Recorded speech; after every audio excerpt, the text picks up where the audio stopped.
Fala galera, beleza? Estamos aqui para apresentar mais um quadro Taramps Music para vocês. Dessa vez um pouco diferente, está aqui o Davi comigo para levar informação também para a galera que fala inglês. A galera tá cobrando, né, Davi? That's right. Então, aguarda aí, a galera que fala inglês também vai ter informação. Hoje nós estamos aqui com essa caixa Bob, uma caixa Bob maravilhosa. Queria inclusive agradecer o nosso parceiro, o Glycon, lá da Glycon Som de Rio das Pedras, São Paulo. Foi ele que confeccionou essa caixa, que por sinal ficou muito linda essa caixa.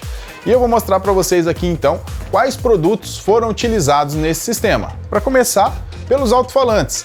Tem aqui um subwoofer, um Bass 1K6 de 12 polegadas, bobina dupla 2x2 ohms, é um alto-falante de 800 watts RMS incrível, que reproduz aí subgraves e graves intensos. Para complementar, basta um par de FH300S, são alto-falantes full range que respondem desde os médio graves até os agudos. Então eles acoplam muito bem com o sub e não precisa de super tweeter. Então com apenas 2 modelos de alto-falantes você tem um som completo. Não é mesmo, Davi? Fala um pouquinho pra gente aí. That's right. Well, hello everybody, how you doing? Well, we are here at Taramps and we are showing you this incredible home audio box. Here in Brazil we call it Bob Box. And it was put together by one of our partners, our friend Glycon from Rio das Pedras in São Paulo state. And in this video we are going to show you all the equipment used to mount this beautiful box, okay? To start with, for the sub and the bass, we have the incredible Bass 1K6. It's a subwoofer by Taramps and it delivers the sub and the bass that you need for your system. And to complement it, we have a pair of 6-inch FH300S, full range speakers that go really well with the sub. And as they are full range, you don't need super tweeters. Yes, you heard it right, you don't need super tweeters here. Leandro.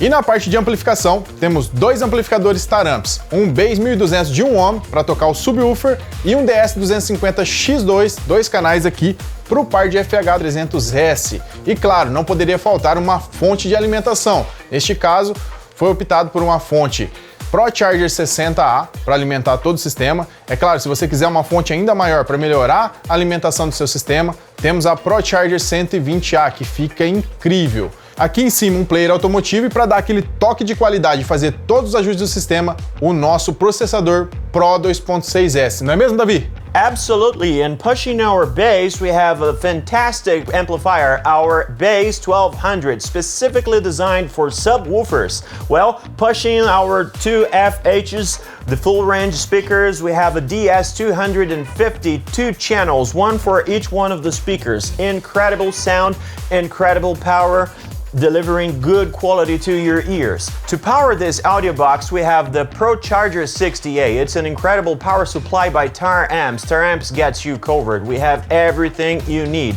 Power supplies, speakers, subwoofers, anything you need, we've got it, okay? And finally, we have our audio processor, the Pro 2.6S, doing the fine-tuning of your system. Also, we have a good quality player. Using good quality car players is very important so that you can deliver good signal to your system, okay? Well, Taramps gets you covered. We have everything you need. Leandro. É isso aí, agora vamos curtir esse som tocando no nosso quadro Taramps Music. That's it. Have some fun listening to it. Thanks for watching.